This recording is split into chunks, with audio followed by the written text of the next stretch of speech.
Ads. Ads एक ऐसी बीमारी है जिसका अभी तक कोई इलाज नहीं मिला है। मेरा नाम डॉक्टर सेन है। मैं पिछले 10 सालों से इस बीमारी और इसके साथ जुड़े हुए हर पहलू पर काम करता रहा हूं। एड्स के बारे में आपकी जानकारी बढ़ाने और आपको सतर्क करने के लिए मैं आपको एक पति पत्नी की कहानी सुनाना चाहता हूं। मेरे दोस्त इंस्पेक्टर सिंह ने इस कहानी को एक नाम भी दिया है, जरा सी गलती।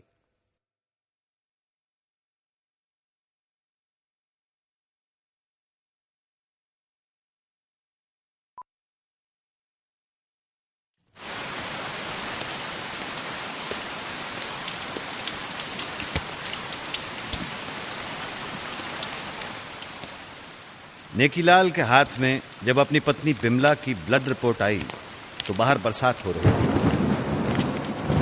रिपोर्ट पर लिखा था HIV पॉजिटिव।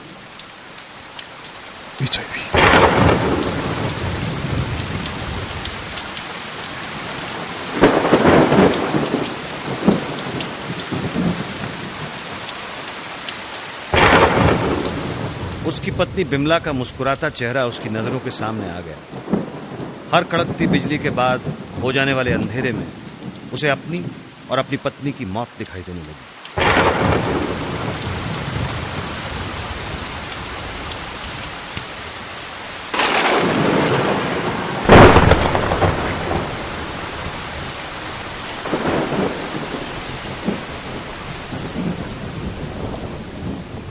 नेकीलाल उस रात सोया नहीं। बाहर बरसती बरसात को देखता रहा और सोचता रहा, मगर यह हुआ कैसे हुआ? ये कौन है उसके अलावा जिससे उसकी पत्नी बिमला के संबंध है? नेकी ने फैसला किया कि इंस्पेक्टर सिंह से मिलकर पता चलवाएगा। बेटा, ये जासूसी का काम तो मैंने कभी किया नहीं, और अब तो पुलिस से रिटायर हुए भी 7 साल हो गए। तुम्हें वहम है। बिमला मेरे आंगन में बड़ी हुई बच्ची है, बहुत शरीफ लड़की है। कभी सर उठाकर भी किसी लड़के की तरफ नहीं देखा उसने, ना कभी कुछ उल्टा सीधा सुना उसके बारे में। लो चाय लो। तुम्हारा झगड़ा हो गया हो तो अभी बुला के डांट देता हूं उसे।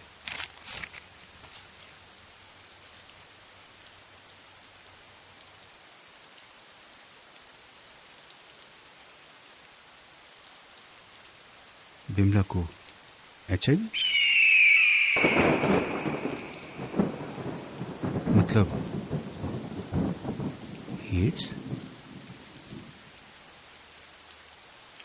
तू तो ठीक है ना निकीलाल? तूने अपना टेस्ट करवाया? करवा लूंगा अंकल। जब बिमला को है तो मुझे तो होगा ही। पहले ये तो जान लूं कि कौन है जिसने बेवक्त मौत हमारे नाम लिख दी।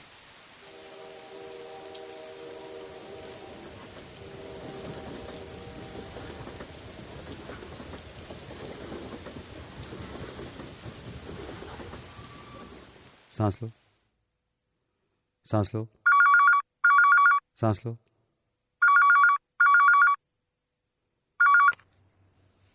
Doctor Sen speaking. Hello uncle, Meeta बोल रही हूँ। हाँ बोलो बेटा। दादाजी बात करेंगे, 1 मिनट। डॉक्टर सेन। हेलो। कहिए सिंह साहब। डॉक्टर साहब, एड्स पे कोई किताब या जर्नल हो लेटेस्ट तो भेज दें। बिल्कुल भिजवा देता हूँ। सब ठीक तो है ना? हाँ, एक केस है, थोड़ा स्टडी करूंगा।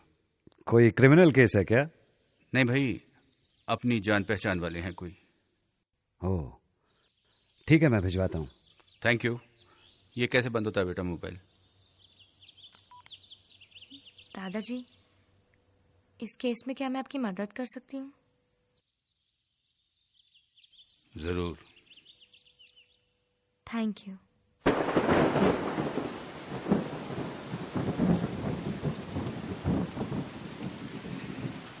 मेरी ब्लड रिपोर्ट कलेक्ट करी आपने? नहीं, कल करूंगा। कल जरूर करिएगा।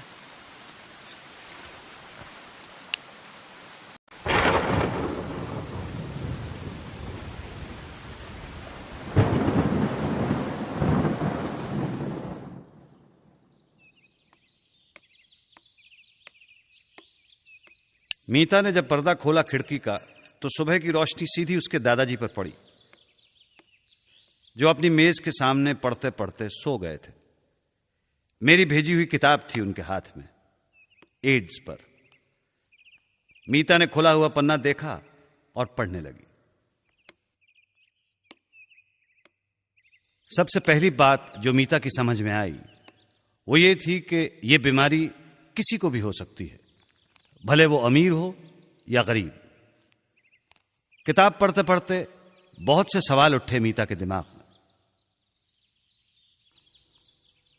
डॉक्टर सेन, एड्स पे जो किताब आपने भेजी वो हमने पढ़ ली है। मीता ने कुछ पॉइंट्स बनाए हैं और कुछ सवाल भी हैं। मुझे बेहद खुशी है बेटा कि आज की नौजवान पीढ़ी भी एड्स के महारोग से लड़ने के लिए तैयार है। वेरी गुड, पूछो बेटा। एड्स होने की एक वजह तो सेक्स है। सेक्स या शारीरिक संबंध नहीं बेटा, अनप्रोटेक्टेड सेक्स या असुरक्षित शारीरिक संबंध, वो भी ऐसे इंसान के साथ जिसे पहले से एड्स या एचआईवी है।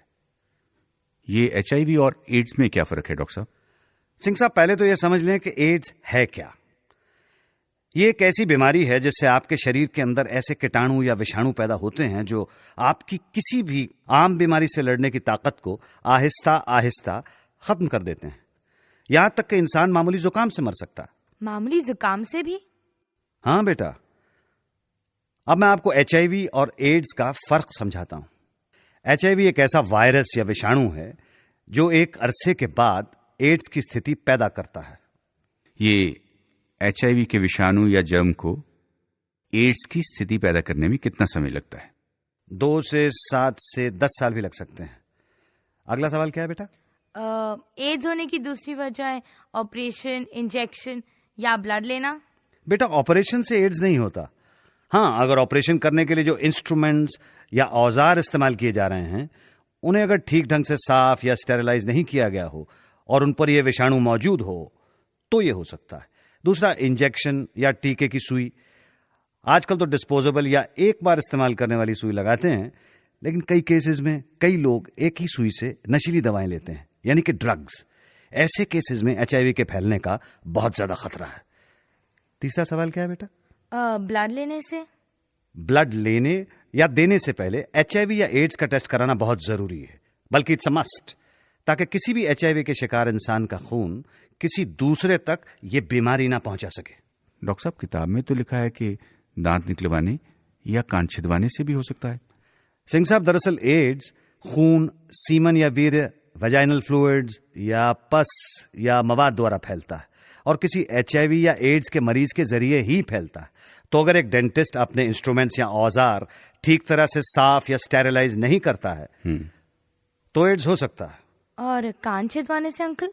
छोटे शहरों में बेटा कहां सुई को जलाते या स्टेरिलाइज करते हैं, तो अगर सुई पर एचआईवी का विषाणु रह जाए तो वो किसी दूसरे तक पहुंच सकता है।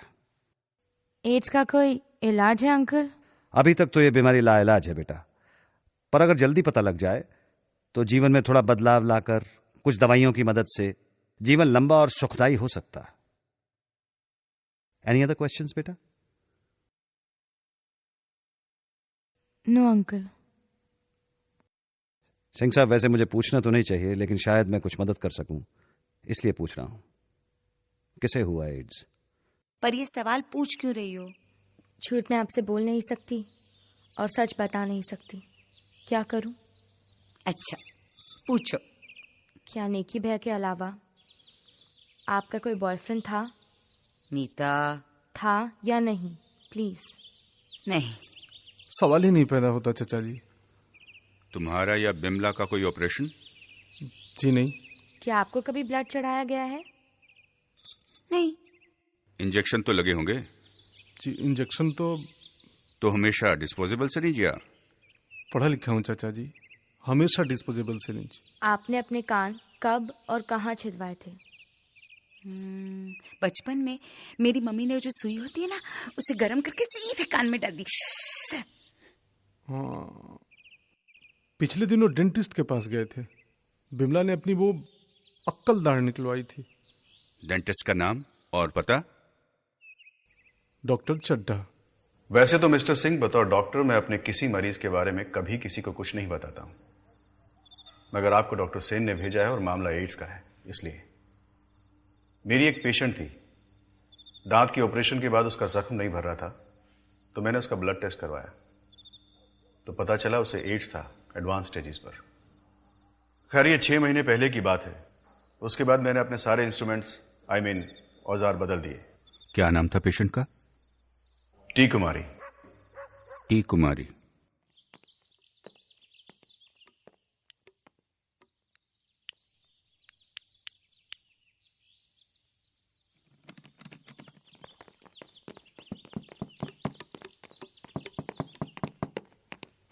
एक मिनट भाई साहब, क्या? ये टी कुमारी जी कहाँ हैं? इस फ्लैट में रहने वाली लड़की बहुत दिनों से बीमार थी। क्या बीमारी थी? पता नहीं, पर सुना है पिछले हफ्ते ही मर गई। मर गई? टी कुमारी की मां काफी देर अपनी बेटी के मर जाने के अफसोस में रोती रही, लेकिन जब उन्हें पता चला कि कोई और भी उनकी बेटी की तरह एड्स की बीमारी का शिकार है, तो उन्होंने इंस्पेक्टर सिंह और मीता को टी कुमारी का कमरा तलाशने की इजाजत दे दी। टी कुमारी के कमरे की चाबी उसकी मां ने मीता के हाथ में थमा दी।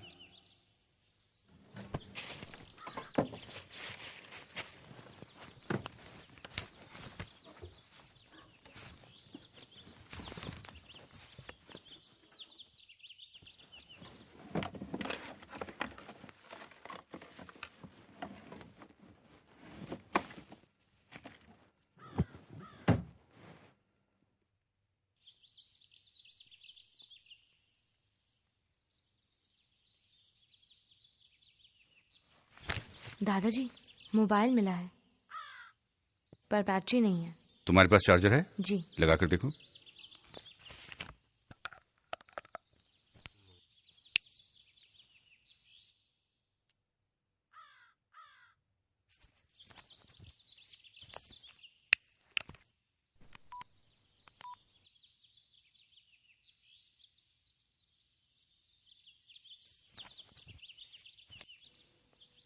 दादाजी, SMS।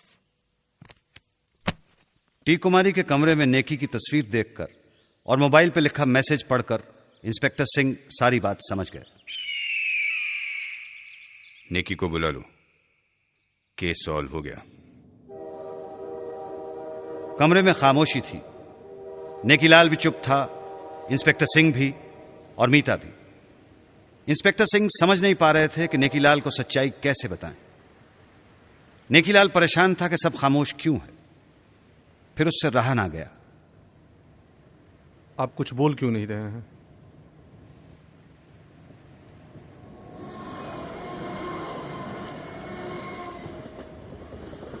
शादी से पहले तुम्हारे किसी के साथ ताल्लुकात थे? क्या? शादी से पहले तुम्हारे किसी के साथ ताल्लुकात थे? नहीं, पर आप पूछ क्यों रहे हैं?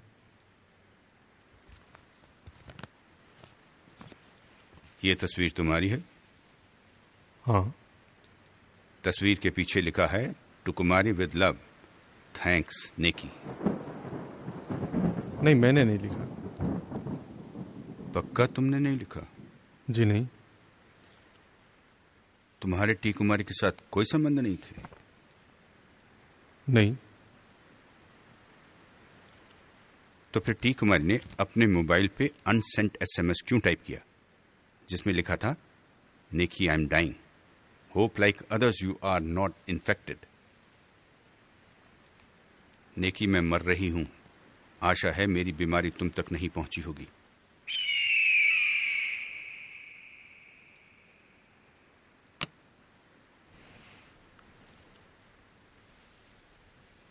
बस एक बार शादी से पहले जरा से एक कमजोर लम्हे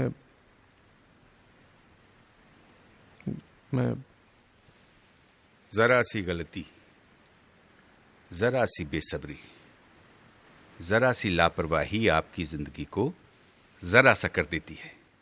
जिंदगी तो मौत को समझने और उस पे फतह पाने का इकलौता मौका है बेटा। उसे वक्त से पहले क्यों खत्म करें? सच तो यह था कि टी कुमारी ने एड्स की बीमारी नेकीलाल को दी थी और नेकीलाल ने यह बीमारी अपनी पत्नी बिमला को।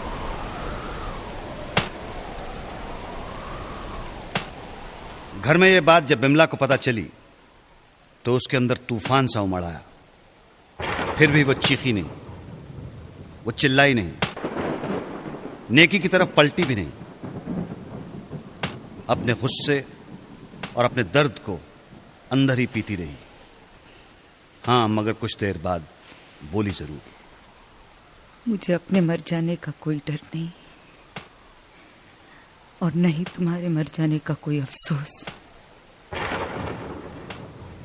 मुझे तकलीफ है तो सिर्फ इस बात की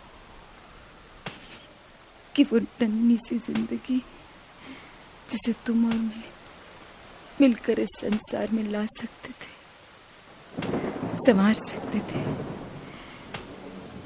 उसे कुछ सिखा सकते थे, हम उससे कुछ सीख सकते थे, एक छोटी सी दुनिया बना सकते थे। तुम्हारी एक गलती ने वो सारी दुनिया छीन ली मुझसे।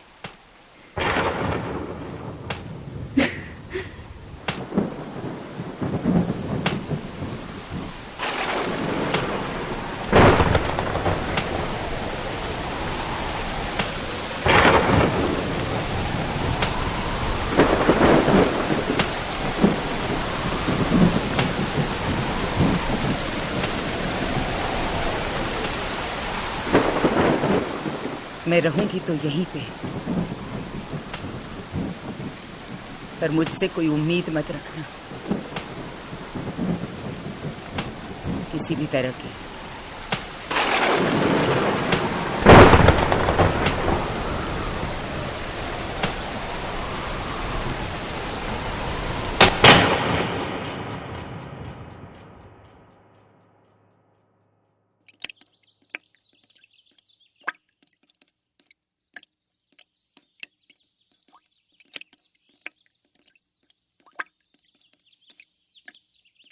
बैठे बैठे सोचते रहने से तो कोई फायदा होगा नहीं बेटा।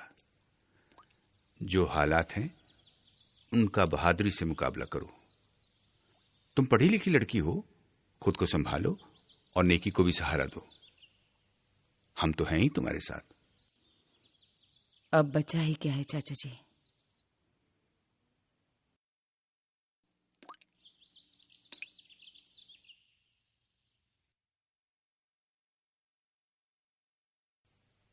वैसे तो तुम दोनों के पास बहुत वक्त है बेटा, पर अगर 24 घंटे भी हो ना, तो उसके हर लम्हे को ऐसे जियो जैसे अक्सर लोग अपनी पूरी जिंदगी नहीं जी पाते। हर लम्हे का इस्तेमाल करो, उसे जियो, किसी के काम आओ, खुश रहो। तकलीफ में रोते तो सभी हैं। ये मत सोचो कि तुम्हारे पास क्या नहीं है, ये सोचो तुम्हारे पास क्या है। जो है उसे अपनाओ तो खुशी भी मिलेगी और जिंदगी बेरहम भी नहीं लगेगी। जी। सिर्फ जी कहने से बात नहीं बनेगी, चाय तो पिलानी पड़ेगी। आप लोग मेरे हाथ की चाय पियेंगे? बस यही प्रॉब्लम है। जब पढ़े लिखे ऐसा सवाल करेंगे तो अनपढ़ों का क्या होगा? हम तो खाना भी आप ही के हाथ का खाएंगे। मैं मदद करूंगी। जब फुर्सत मिले ये किताब पढ़ लेना।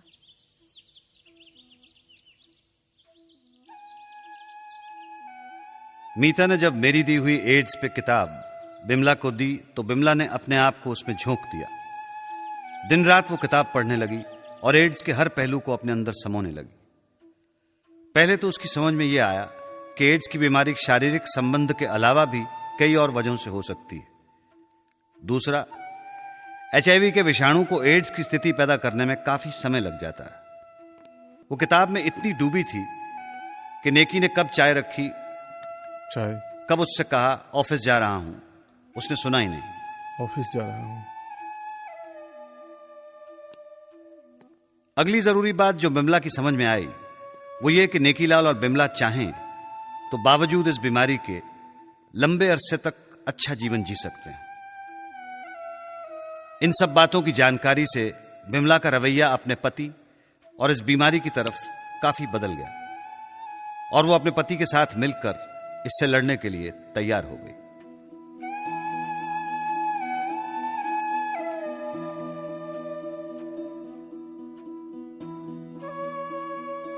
अरे नेकी नहीं आया अभी तक।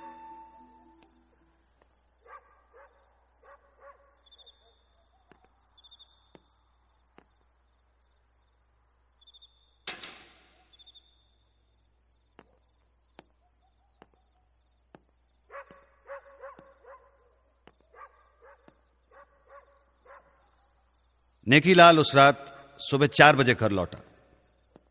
अफसोस की बात थी कि बावजूद सरकार के इस कानून के कि एड्स की बीमारी के शिकार को नौकरी से नहीं निकाला जा सकता, उसके ऑफिस वालों का रवैया उसकी तरफ कुछ और ही था। प्राइवेट ऑफिस होने की वजह से कुछ बहाना बनाकर उसे निकालने की बात चल रही थी। जो थोड़ी बहुत उम्मीद उसके अंदर बची थी वो भी खत्म हो गई थी। नेकीलाल ने अपनी गलती और उसके बाद पैदा हुए हालात के अंधेरे में अपने आप को डूब जाने दिया।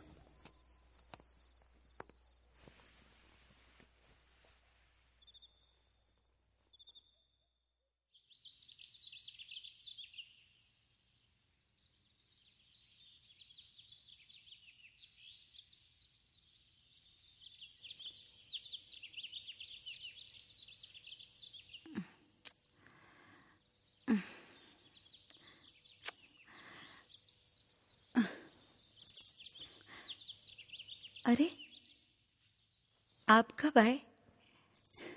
मैं 12 बजे तक तो आपका इंतजार कर रही थी, फिर पता नहीं कब।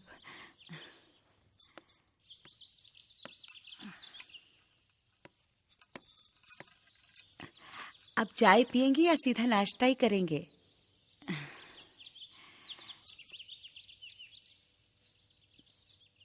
क्या हुआ?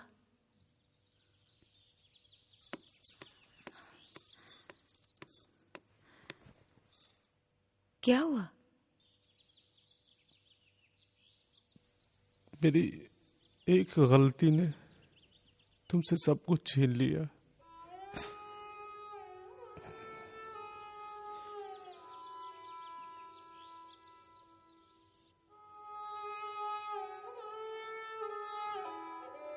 जो होना था सो तो हो गया निकी। मुझे या तुम्हें कैंसर भी तो हो सकता था, या हार्ट अटैक। एक पल में सब खत्म। अगर हम कोशिश करें तो लंबे अरसे तक एक अच्छी जिंदगी जी सकते हैं। कैसे? क्यों?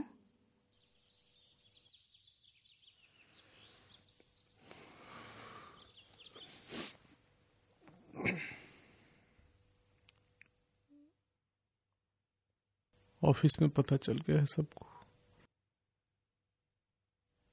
कह रहे थे रिजाइन कर दो, नहीं तो नौकरी से निकाल देंगे।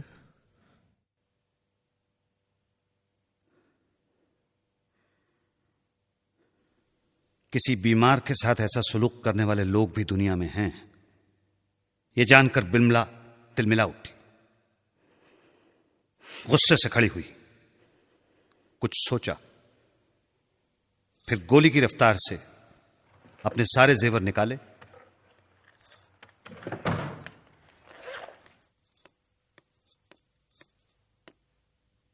नेकी के हाथ में रखे और फैसला सुनाया। अब आप नौकरी नहीं करेंगे, अपना काम शुरू करेंगे। आपकी तो ख्वाहिश भी थी।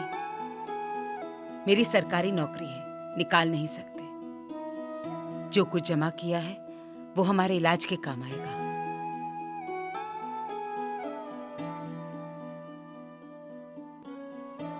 और अगर दुनिया में आपके ऑफिसर्स जैसे अनपढ़ और जाहिल लोग हैं, तो चाचा जी, मीता और डॉक्टर सेन जैसे समझदार भी हैं, जो हमारे साथ हैं। साथ मिलकर चलेंगे तो सफर लंबा, उजला और सुहाना होगा।